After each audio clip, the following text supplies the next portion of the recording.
Well, welcome everyone. It's wonderful to have you here tonight, and I'm excited for our program, introducing us, if you're not already familiar with Jungian coaching. And I'm just so pleased to introduce our speaker tonight, Josh Simon. And so uh, Josh has a passion for this, and he's going to tell us how he got started and interested in this field. Uh, Not only is Josh a coach, he's also a consultant, and he is just a long time practitioner of personal development. He highlights not only his commitment to just personal growth through the school of life, but also in martial arts. He is a small business owner, and we've just had a delightful chat this morning or this afternoon, evening, about just his experiences over in Istanbul with some art um, immersion, or I'm sorry, it's not immersion, but anyway, just a really interesting person. I think we're in for a real delight here as we gather together for this program. So, Josh, I'm going to turn it over to you. Yeah, thanks, Liz. So yeah, let's get started. What I'd like to talk about today is the concepts from Carl Jung that you could use in your own coaching. We'll go into a lot of that, maybe even have a bit of a demonstration later on. Before I go through all that, just a quick bit about me. Um, I trained originally, my original coaching training is through the Rutgers Leadership Coaching for Organizational Performance, the LCOT program. And I was like the first COVID cohort there that had to go online. It was 2020. So for those of you who may have also been COVID cohorts someplace. And yeah, so I got my training there. I started coaching. That was about 5 years ago. Then I did a secondary training at the Jungian coaching school with the same basic kind of intensive training as LCOT, but with a Jungian slant, and got another school certification through them. Um, what got me into Jung, really around the same time I got into coaching at all, was I lost an argument on the internet. I, um, I quoted somebody in some argument. I don't even remember what it was. And one of the comebacks to me was, you quoted this person and you don't even really know what they're saying. Uh, you can't really understand what one of the writers is saying unless you've read everything that they've wrote. And I said, okay, I don't know if I believe it or not, but okay, let me ask myself that question. Let me do some introspection here. Who would I read? And I said, I would read Carl Jung. And boy, did I pick somebody, because when I started, I committed to it before I really knew. And then I looked it up, and Carl Jung has about 20 volumes of stuff that he wrote. And well, I picked up his PhD thesis, volume one, and started. And that was about 5 or 6 years ago. Yeah, 20 volumes and the Red Book. And I'm on like volume 14 now ish, out of 20. I took a couple of breaks to read a couple of other prominent Jungians like Eric Neumann. And I'm sort of piecing it all together very slowly, but it takes a very long time to even just read it all through once. But it kind of changed me, and I discovered the Jungian coaching school and enrolled immediately upon figuring out that it exists, and meeting the head of the school, Dr. Avi Goran Bar. And the rest, as they say, is history. So what I want to talk to you today about is really the basics. I'm going to share my screen. Um, can you guys see the slide that says Intro to Young and the Unconscious? We can. All Thank right, you. great. So It's best to begin at the beginning and the basics. I don't really know necessarily what all the background you guys have in Carl Jung, but if we can just kind of get on the same page. So Carl Jung is or was a psychologist that lived in the uh, late 19th, early 20th century. He was a medical doctor in Switzerland, and he worked back then. They worked as psychiatrists, medical doctors. Even today, they're still pretty close professions, but back then they had straight up insane asylums, right? And he worked in one of those. And he made a lot of discoveries just from working with terminally ill, mentally ill patients for many years, and really discovered a lot of parallels. Because whenever something in the body breaks, you actually get an insight into how it works. And that's true of your biology, and it's true of your mentation, your mind. And because of that, he ultimately became one of the fathers of analytical psychology and psychotherapy. He had another prominent teacher you might have heard of, Dr. Sigmund Freud. Sigmund Freud was one of his teachers, but they had a falling out somewhere around 1923, and they went their separate ways. And there are some considerable differences between Jung and Freud at the end of the day about how they think. So the interesting thing about Jung, Freud too, but Jung especially, is that a lot of the concepts that he came up with, you use them all the time. And you may not even realize, oh, that he's the one that came up with that. For instance, let's take the idea of the unconscious.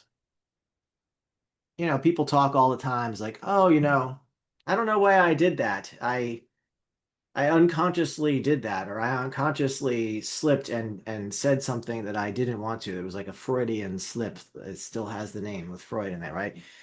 Uh, why did I go there? Why did I do that? Have you ever asked yourselves those types of questions? What's bothering me? I can't quite put my finger on it. Why do I feel this way? I'm not sure why. Those are all things that we don't really have like a conscious answer for, you know, why we do those things, because there's a part of ourself inside that is operating that we're not completely 100% aware of. And that concept was from the beginning with Jung's work. He figured that out. And we carry that with us today. Another one would be archetypes. Archetypes, at the end of the day, are really just instincts, your human instincts. For instance, there's a lot of things that all humans, no matter where you grew up, no matter where you live, no matter what time period you were born in, all humans understand certain of the same things. We all understand day and night.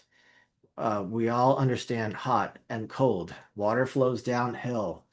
Sun rises in the east.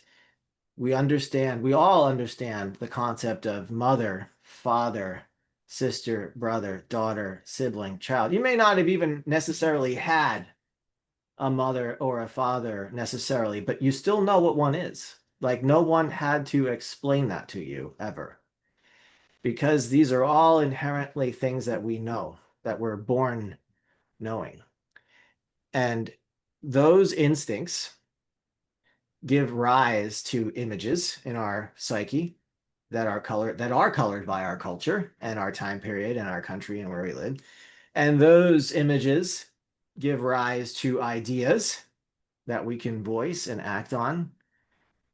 So archetypes wind up being these very large monsters that kind of swim around in our unconscious, that are just based on our instincts and colored by our imagery and colored by our culture.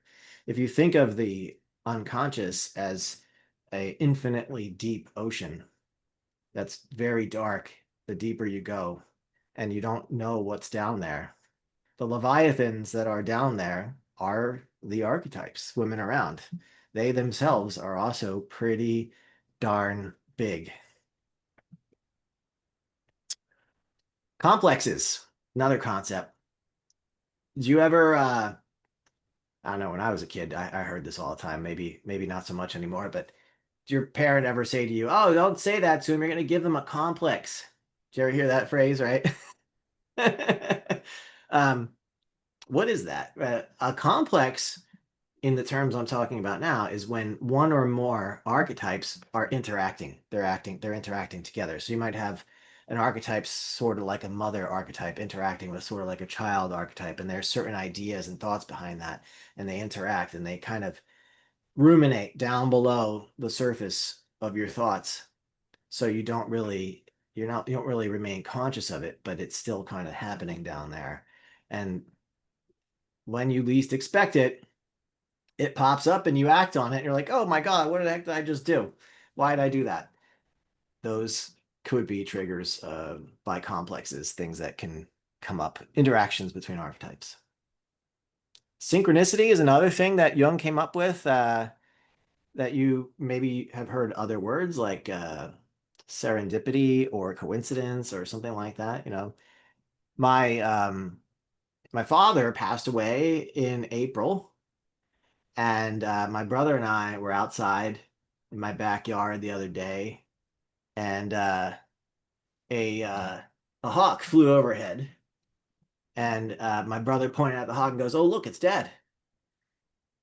And he's listening to us talk because we were talking about him. And that is the concept of synchronicity, right? Synchronicity requires two things. It requires the hawk to be there. What are the chances of that? There's a chance. It also requires someone, like my brother, to give the hawk meaning. He associated the hawk with our father, and the association and the meaning that he gave it, plus the fact that it happened to be there, are what makes up the concept of synchronicity. The special things that seem to happen by chance that the human gives them meaning. Jungian concept. Have you ever heard of, I'm sure you have, introvert, extrovert, right? We've all dealt with those in various systems. MBTI uses introvert, extrovert, DISC uses introvert, extrovert, so many things. Even the Ocean personality system 5-factor model uses introvert, extrovert, right? Extroversion, things like that, right? That is a Jungian concept, right? The concept of whether you uh, whether you hold the inside interiority, your own subjectivity as primary, whether you think that you are the inside, or whether you relate more to the outside, whether you're constantly looking at things that are outside of you and relating to them objectively. And Jung had to distill a lot of ancient literature and knowledge to come up with those concepts. And then, of course, Myers and Briggs took them and kind of ran with them and added to them, and other people have added to them over the decades. But the introvert extrovert original concept is a Jungian concept. And of course, finally, last but not least, the whole concept of art therapy. The fact that we can draw things that have meaning because the things that we draw connect to our unconscious. You can draw. I can tell you to draw something. I say draw a house, and I can tell you exactly how to draw the house, but we'll all draw it differently, even if I tell you how to do it. So there's some conscious component to drawing the house, and we can all manipulate the paper and the pen to make, and our minds can do that consciously. We know we're doing that, but each of us would do something with that drawing that the other people wouldn't if we all drew a house. So um, you can look at the reasons behind that and do things with them. Art is a direct portal or link right into the unconscious. So these are, big things in the modern pop culture that are always there, that they come from Jung. I'll give you a couple lesser known things that maybe you didn't know came from Jung, but are extremely important concepts. The first one is the concept of individuation. Uh, this word is kind of made up of the words individual and divide, and it's the basic word Jung uses for personal growth because you're dividing up what is unconscious and conscious in your awareness. You're becoming aware of your unconscious parts. You're becoming more conscious of what's down in that deep, dark water, that infinite depth. You'll never know all of it, but you can know a little bit deeper and deeper of what's down there. And that in itself is individuation.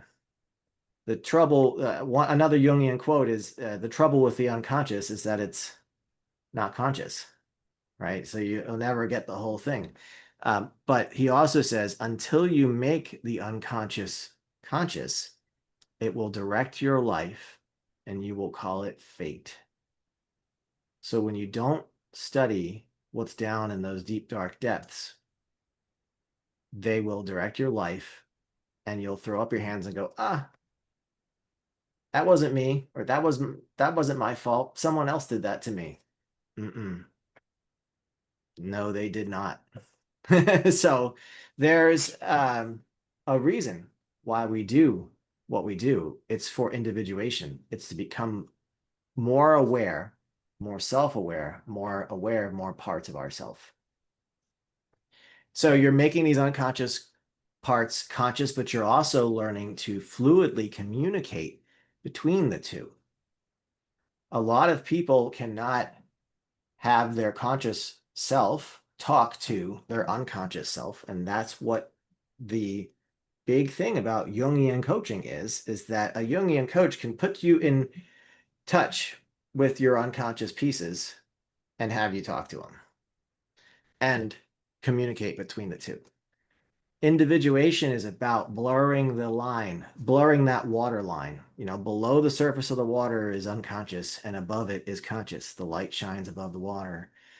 But if you can sort of blur that water line so it's not quite so definite, you can become a little bit more conscious of what's down there. That's individuation. You're moving the line further down, your line of your consciousness, you're moving it a little further down into the water and becoming more aware of parts of yourself. So most people's identity, the part that they identify, the part they think is you, sits in the ego, in the conscious part.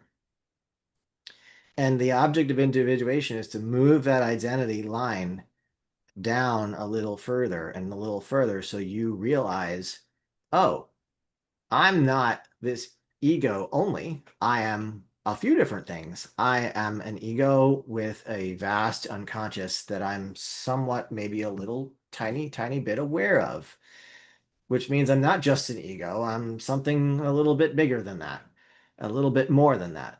And that's the idea of individuation. According to Jung, that's what personal growth was. It wasn't some mystical thing. Another concept, final one, uh, libido. Now, I'm a scientist, okay? When you tell me the word energy, right, I'm thinking of E equals mc squared energy, right? Or kinetic energy, mass times velocity squared over 2, right? That's energy. Libido is energy in the sense of the psyche. So when you're telling me, oh, I'm having this bad mental energy, to me, that's the wrong word to use. Your mind is not doing things with E equals mc squared. Your mind is doing something with some other kind of subjective energy. A better word for it, Jung came up with, is libido. Libido is the energy or fuel of your mind, of your psyche. Now, for Freud, this was sexual stuff. This was your desire for sexual stimulation, sexual desire, sexual energy. And it is that, but it's also everything else. It's your desire to do anything at all with your mind. So in Jung's definition of libido, it's like the energy currency of your psyche, of all of it. Not just sexual actions. Now, the thing about libido is it tries to balance itself out between your conscious self and your unconscious self. It doesn't like being all on one side or the other. That does not feel good. You notice it and you just kind of get a little bit antsy, like, something's off. I don't like this. Right? So you do things all the time to relieve that pain, to relieve that psychological pressure, and to even out the libido. It could be anything. It could be sighing. People will pray to relieve the psychological pressure of some pain that they might have. People will do art. They'll go running. They will do whatever they can. They will talk it out. They'll process it. There's all different kinds of ways to try to get that libido to even out, to go from one side to the other. There's also the compensation principle in Jungian psychology, where if your libido builds up in one side, you're going to build up an equal and opposite amount of energy on the other side naturally. And if you don't do something about that to let them flow between each other, if you keep them separated, something is going to happen. There's going to be some kind of break, some kind of problem that you're going to have. Um, you could completely flip from one opinion to another spontaneously. That kind of thing happens. Or you could have a nervous breakdown or things like that. It's just generally not a good idea to separate those two sides of energy and not have any flow between them. The libido wants to even out. So all those concepts are uniquely Jungian, derived from Freud, but uniquely Jungian. And we have a whole bunch of different dichotomies, a bunch of different sides. Life is made from dichotomies. Life is made from things, forces being on one side or the other, like good, evil, peace, war, autonomy. I want to be my own individual self and independent and take personal responsibility, but I also want to be part of a community. Well, which is it? You know, um, well, which one do you want? Oh, I don't know. Well, how about both? What if it was a balance? You know, what if you need a little bit of both? You need a little independence. You need a little bit of personal responsibility, but you also don't operate in a vacuum. You also need other people sometimes for some things. So how do you reconcile that? Right? That is another one of the great dichotomies that I'm just kind of using as an example here. But that's, you can almost feel the libido flowing back and forth between those things, right? I don't want to be somebody's slave where I'm completely subjected to them. I do want some freedom, but I don't want to be so completely entirely free that I'm alone and that I have no help anywhere, right? So there's no right answer. That's kind of how you know that it's a dichotomy, because there's no simple, correct, right answer that will just solve the dichotomy and make it go away. Doesn't happen. So how does the unconscious communicate? Your conscious self, everyone knows, it's very logical. It thinks in steps. Here's how it goes: 1, 2, 3, 4. There you go. The unconscious doesn't do that. The unconscious is very illogical. You're never, my unconscious is never going to say to me, Josh, whatever you're doing right now, it doesn't work like that. Actually, the way you have to fix this is you have to do this, this, this, and this. It doesn't work like that. Instead, it'll send up a dream, right? You'll have a dream at night, and it'll be like this wacky, illogical, weird dream. Like, where did that come from? What does that mean? Well, it's because the unconscious talks in dreams. It talks in codes. Imaginings, daydreaming is the same thing. If you're just looking out a window, not paying attention to the guy lecturing, maybe you'll be dreaming or daydreaming, and you're going to have that unconscious information coming up in code. Freudian slips, I already mentioned, right? When you say something that you didn't mean to, but yeah, that's what you really were thinking unconsciously. That's what you meant to say. and it just kind of slipped out because you didn't keep your ego in check. You didn't have your ego watching out for that kind of thing to slip out, and there it goes. Or it built up enough libido to push itself past your ego and push itself out. Symbols. The unconscious communicates in symbols.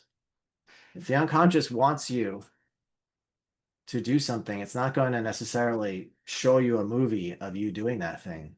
It's going to kind of convert that whole concept into a symbol, a picture, an object, a thing.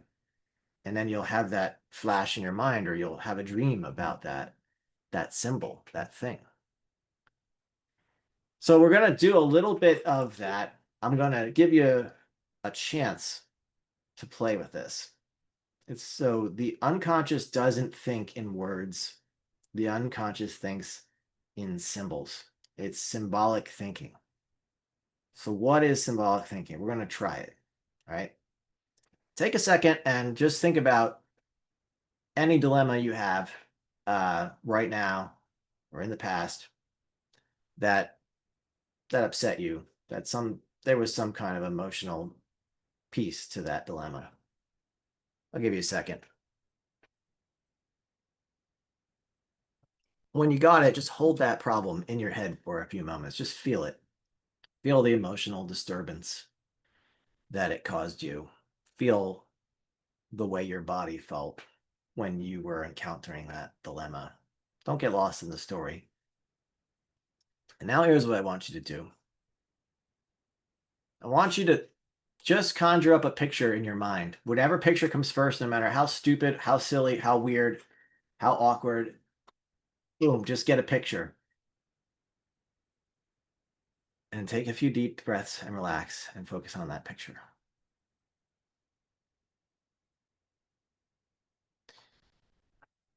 Looking at that picture and thinking about your dilemma,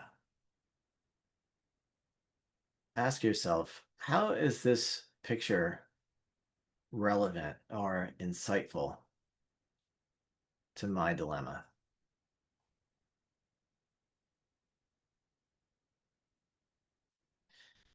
What I'm going to do is we're going to send you into breakouts of 2. I guess Liz and I can stay in the main room and just do our thing here or whatever, right? And Yep. We'll send you in breakout rooms of 2. We'll give you 10 minutes. And if you so wish to do, if you consent to doing it, you can share your symbol with the person you're with and talk about what you think it meant for your dilemma. And go back and forth about 5 minutes each person. We'll give you like 10. Okay? All right. All right. Send them in, Liz. 10 right. minutes. 10 minutes plus the countdown. 30-second countdown after your 10 minutes. Okay. Here you go. Okay. There you go. I saw that Abby had to step away, and of course we had like 3 that didn't join, so sorry for that. Yeah, that's fine. We're an intimate group. Yeah. I would have just done it if it was just you and I, you know what I mean? Well, thank you. I'm gonna pause the recording. Okay. Welcome back. Thank you. Oh, did we lose John? Oh no, they're still in the room. Okay. Yeah.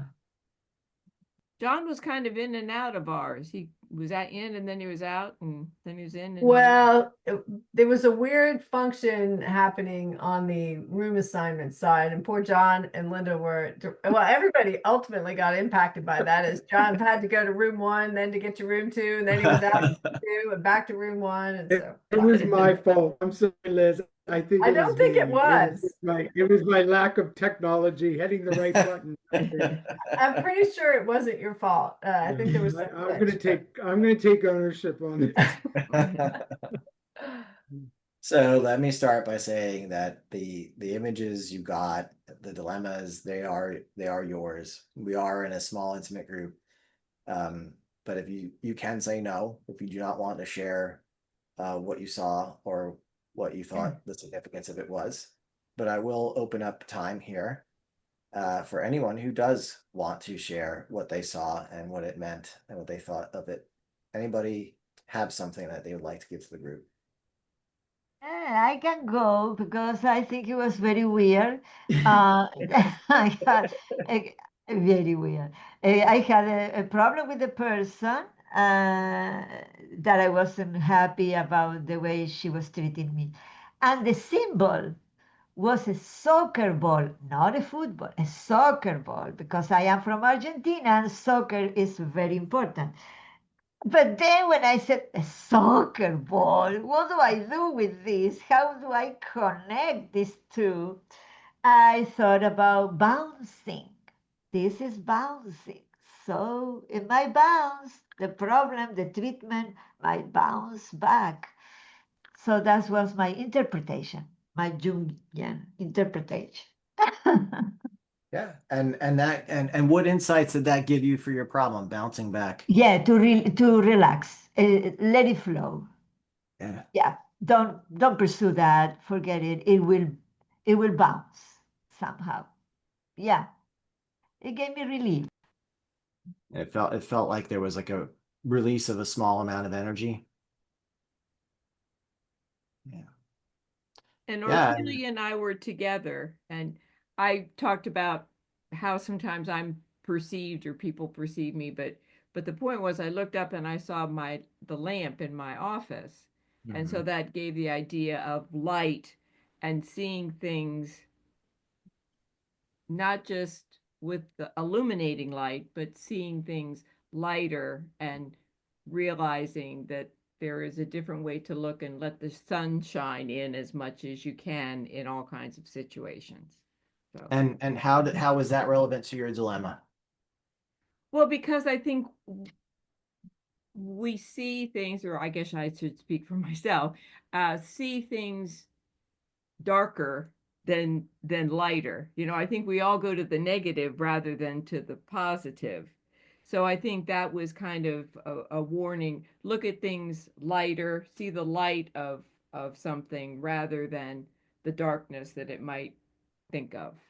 So And you're going to see your dilemma lighter or I your am. I'm going to see myself lighter. self lighter. That's wonderful. What else, if anyone? I'll share. So I had a situation recently where I felt some tension with somebody, and they just weren't getting they like didn't seem to appreciate my perspective and my concern. And the image that came to mind for me was Gumby, and I felt like Gumby, kind of gets flattened. Gumby gets stretched. I feel stretched a lot, but in this particular, the relevance to this instance or this encounter was just that I did feel pulled. I felt the tension, but I also kind of felt like snapped back. Like I'm still standing. Gumby's wobbly, but I can move forward. And I as I kind of had my arm stretched and kind of snapped back in, I'm like, yeah, and he wasn't wrong. But yeah, so that was what I processed. I don't know what Gumby, but that's anyway. I'm sure Gumby's very significant in my life. Yeah, anybody feel free to interrupt me as I talk here for a second, but this is a very easy tool you can take with you today and just use in your coaching to get someone to concentrate on their dilemma, their problem, come up with the first image of the head, ask them how it's relevant. Sometimes you get a human who cannot form pictures in their head. That happens. Some people just can't. And Anne's example was excellent for that. If you run into that, you just simply say, hey, just run your eyes around the room, and whatever object in the room draws your gaze, use that. And that's perfectly fine too. Anne fixated on a lamp and thought of light. Perfect. And it helped. So you can do it either way. This is maybe like surface level Jungian coaching. You'll see what it looks like as you go through some of the other tools. I'll have a little time to do a demonstration. We got to get out of here by 8 o'clock. But this is an example of how the unconscious talks to you and what it looks like. I'm going to reshare my screen here. Josh, could I ask you a question? So Sure. you're not using unconscious like our subconscious, because I think subconscious is very strong, the subconscious, but that's a different terminology than the unconscious as you're using it. Is that correct? It's more or less interchangeable. So Is here's it? why Okay. Jung prefers unconscious than subconscious, because the term subconscious seems to imply that it's below your consciousness. Like Mhm. your conscious self is somehow higher than your unconscious self. But when you really get into the theory behind the Jungian psychology, which I'm not really talking about in any amount of depth right now, what you learn is that the subconscious, as you call it, the unconscious, is actually what was there first Hmm. in all humans. It's primary. And the consciousness is not something that floats on top of the unconscious. The consciousness is like a bubble inside and surrounded by the unconscious. Hmm. Okay. So your unconscious completely encompasses your conscious self. So it's not a sub, it's the thing that you live in.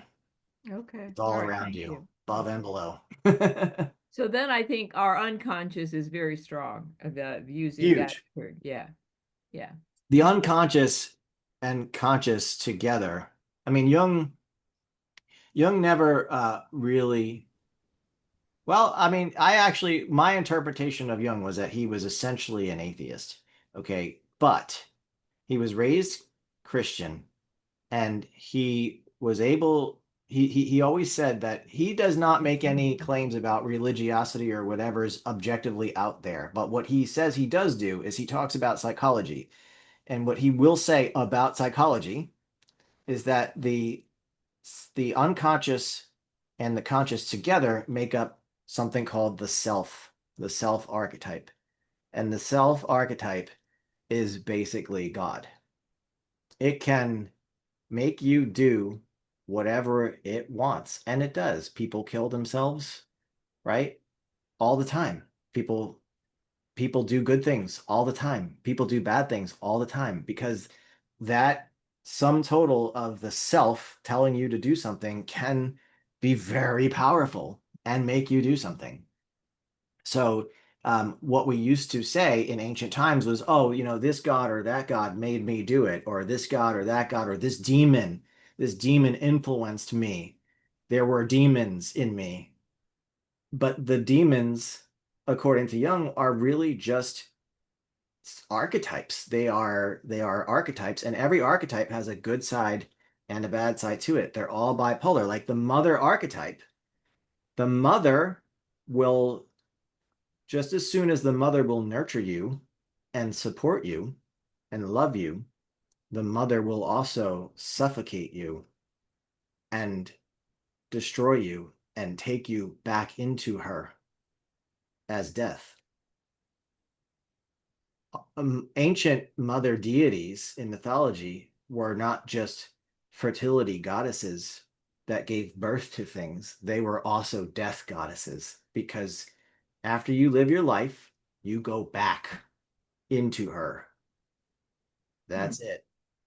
Right? So, uh, these archetypes, if you want to think of them almost like psychological gods that live in man or demons or angels or whatever your preference is, that's a good way to make an analogy about them because they are all bipolar. They have positive and negative sides, and they are all very powerful forces in that deep ocean. That's why I called you. Remember, I referred to them earlier in this talk as Leviathans.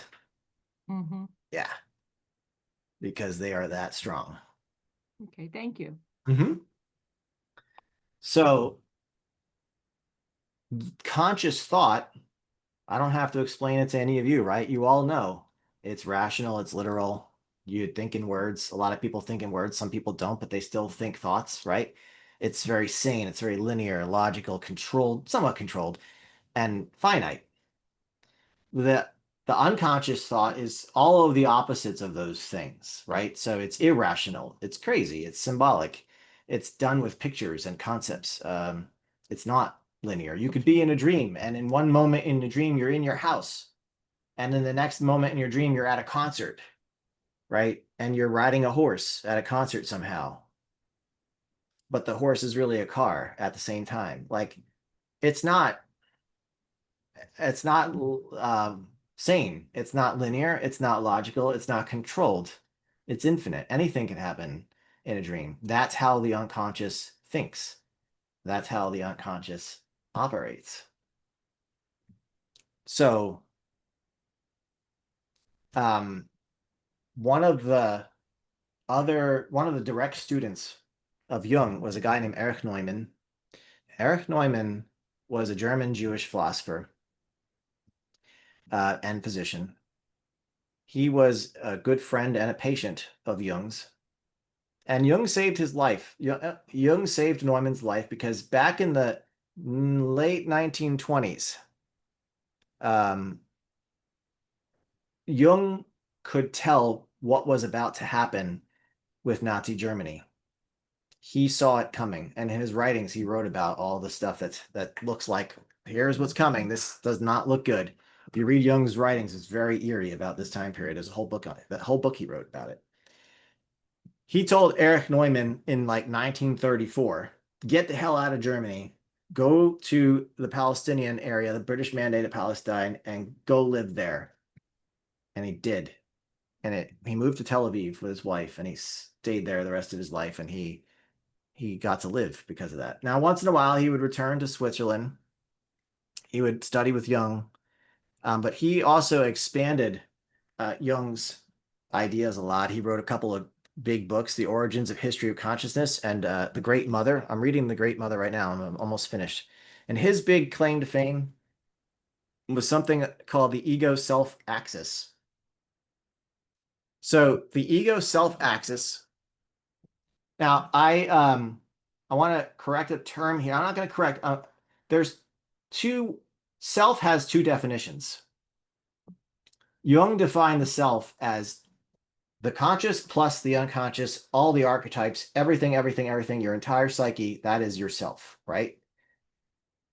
That's true. That's how Jung defined it. But Erich Neumann also defined the self a little differently. For him, self just means unconscious. The unconscious is the self. So, and the conscious part is the ego. So your conscious piece is your ego, and your unconscious piece is your self. That's Erich Neumann terminology. Sometimes Jung terminology too. It's very confusing. This stuff is also not logical because you're trying to write about illogical things. So all right. So the ego self axis can take a bunch of different forms, right? All the way on the left, you have someone who is schizophrenic. Essentially, in a schizophrenic patient, the ego has been completely swallowed by the self and taken over.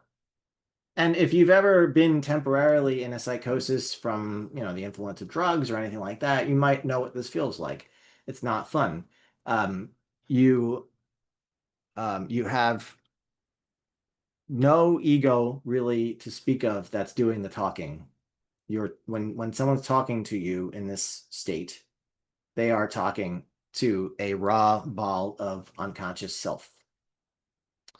And that's why schizophrenic patients say the things they say and do the things they do, because they really see that stuff coming straight out of the unconscious raw. But the second one, we all do that. We all do this every night, whether we remember it or not. Dreaming. In the dreaming state, your ego loses energy, falls down a little bit, and intermingles with the self. So information flows freely back and forth. And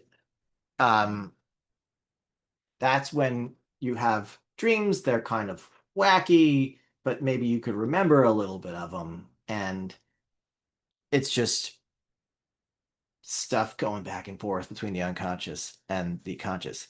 Now, I have been doing, I have been doing this Jungian stuff even before I read Jung for a long time. That's a whole other story.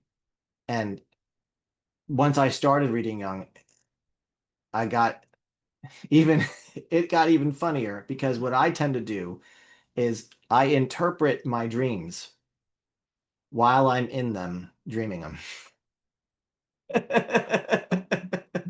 I'll actually be in there and be like, oh, yeah, that symbolizes this and this and this, and I associate this with this while I'm dreaming. It's like, oh, okay, so that's what the unconscious is trying to tell me while I'm in there dreaming. And I don't remember exactly what the dream was, but I remember also a few weeks ago, like I was in a dream and I got a little frustrated because I kept seeing this symbol. I think it was like spiders or something, and I was in a forest and it was nighttime and I kind of turn in my dream, like I'm awake enough to in my dream look up at the sky because I kind of associated the deep dark sky with the deep dark unconscious.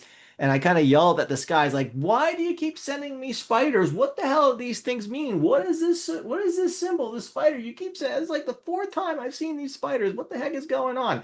And that's me in this state, but that comes from, I mean, maybe too much studying of Jung. But you can also be awake and doing this a little bit in the creative state. Whenever you're being creative, usually it comes from a state of being kind of quiet and still, right? You're most creative when you're doing that. The ego settles down a little bit and touches with the self. And they do have a little bit of a kiss there, and they talk enough for the ego to get some great stuff out of the unconscious. Individuating is when they just touch a little bit and notice each other. They become aware of each other. That's the second to the last one on the right. And of course, if you've ever had a panic attack, I've had many, all the way on the right, they often occur because the ego has completely detached itself from the unconscious and they're not talking anymore. And it's very scary to have them both rolling around out there by themselves without talking at all. And I have personally found in a couple of instances with panic attacks, I have been able to kind of burn them out a little bit by realizing, oh, I'm not talking to my unconscious. Let me do that.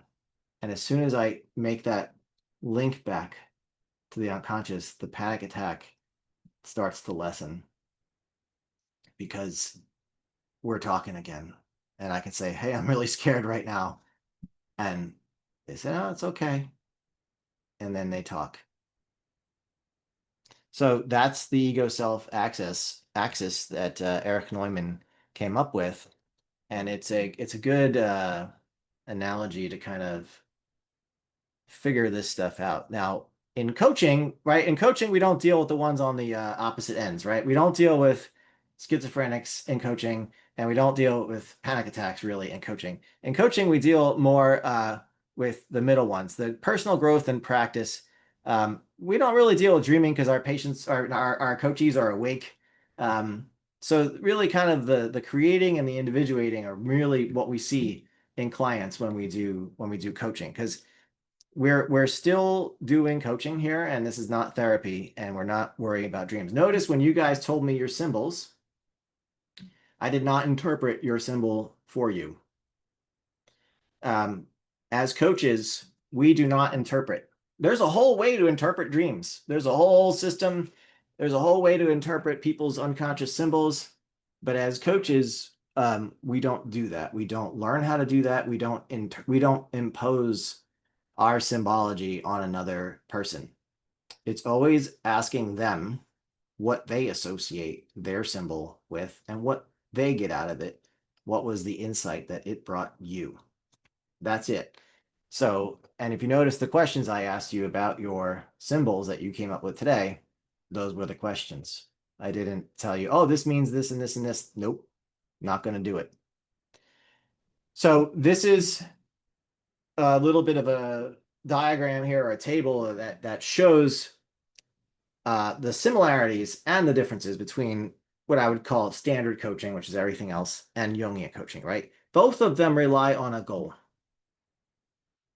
You are starting with a contract, you're doing contracting, you're getting a goal out of them.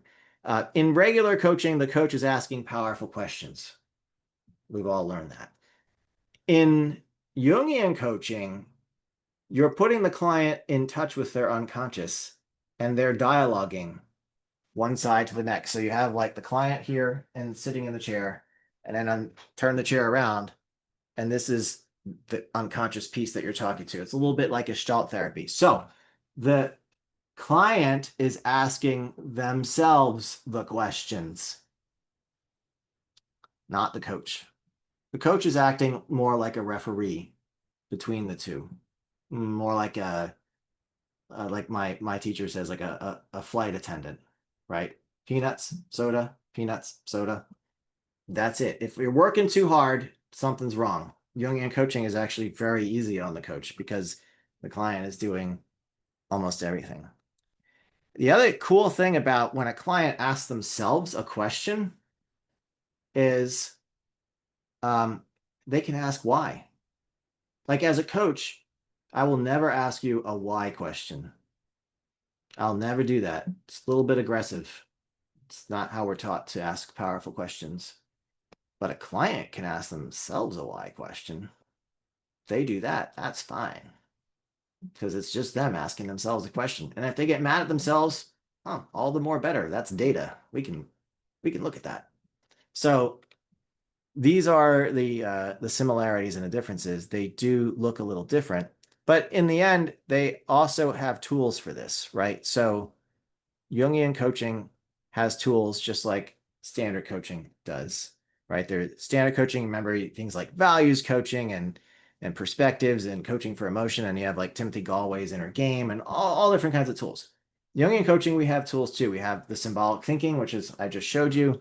We have others like the hero quest and the being and doing principles and shadow work and things like that are Jungian coaching tools. So Jungian coaching does use Jungian principles like the unconscious, individuation, things like that. It does work with archetypes. You do get to talk to an archetype occasionally, like shadow or your anima or animus or your persona. We do facilitate individuation through self-dialogue, talking with your unconscious. And we do follow the ICF Code of Ethics and core principles. Nothing you see here will violate any of that. It does not psychoanalyze. We do not teach people how to psychoanalyze. We do not interpret their dreams. We do not interpret their symbols or impose our symbology. We do not conduct therapy. All of the things that you do not do in coaching, we also do not do them in Jungian coaching. They are still the same things. So it's a very small group. I will give you guys the choice. We could go into a question and answer session and I can take questions for as long as you want. Or if one of you has a dilemma that you would not mind being coached on in front of the rest of us, I'll allow that too. So I'll give you guys the choice. If someone wants to speak up with a dilemma, go ahead. If not, let's just go to questions and answers.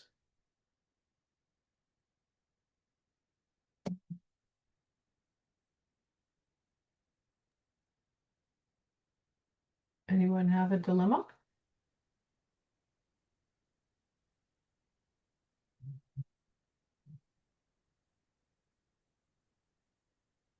I would volunteer. I don't have I hate to miss this opportunity for us to see this in action. So it may not be real polished, but I'm happy to bring something. Yeah, we could try it. All right, so let's see. Let me pin you here to the front so I can see you. And then let me go to a folder here just in case I need it. Pause. And we got to pause the record. I just wanted to take my information down. Let me just get that over here. sorry, I've got too many presentations open here. Mhm. You know what that's like. Okay, here we go. Sharing now. Yeah, you are in LinkedIn too because I'm seeing you here. Yeah, yeah. Let me get my LinkedIn. You just Prof- put your name and it shows up. Yeah. Do you want to put Yeah. that in chat? Spiral coaching. Yeah, I'm gonna put Yeah. that right now. Yep, spiral coaching. Also, I have 2 LinkedIns, so I'm gonna put one in the chat here. There's one. It doesn't matter which one you get me at, and feel free to connect. If you want to learn more or read more, you can certainly message me. I'll give you whatever information you need. And here's my other LinkedIn profile. I got it. I was able to get it fast in the chat. I have one for coaching and one for the consulting, so it's just kind of.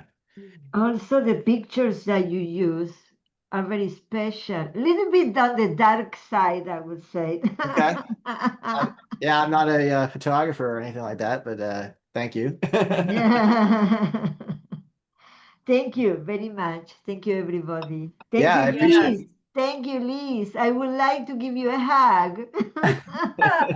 Thank you, Phil. I always feel your presence in such a hugging kind of way. So we're good. Thank you. So, And oh, so just I wanted to say thank you, Josh. This was really powerful, so interesting, and I mean, you made complex ideas understandable in a short amount of time, and you introduced us some great tools. And thank you for coaching, us through an experience where we could see it and practice. Awesome job. Yeah. It's amazing. And Thank thank you you. all for your great Thanks. participation and questions. It was a delight. If you enjoyed this, please give Josh good feedback on the survey that you'll get. And we're helping him get broader known across the ICF. So if anybody asks, you talk him up. It's great. So we do have some more programs even this month. We have one on the 23rd where we are, the focus is on mastering client conversion, empowering coaches to transform skeptics into committed clients. So if that's something that appeals to you, we have that on 23rd. And then we also have some in-person socials. We have one in Howard County on the 25th. And then there's the Howard County Coffee, if anybody is interested in that, tomorrow. So go to our events page, and there's plenty of events just through the rest of this month. And then October, we've got another slew of them, I would say. But one thing I would highlight, just real briefly, we do have our annual meeting on October 7th, and we have a speaker for that, and we invite everybody to that. That's in Columbia, Maryland. So if you are interested, there'll be a sign-up page for that very soon, and we would love to see you there. Have a Even if wonderful you are not night. in Columbia, Maryland, everywhere in Maryland, right, Liz? You don't need to be. It is Well, in Columbia. for Okay. the annual in-person meeting, you would need to be present in Columbia. Yeah. Yeah. Yeah, that's all. I'd love to anyway, get. well, have a wonderful evening. Good night, Bye, everybody. everybody. Thanks for Good coming in. evening, everyone. Thank you. I'd love to get the recording when it comes out too. That'd be great. I will send it to you. Awesome. Thank you so All much right, for working with thank me. you. Bye-bye. Bye.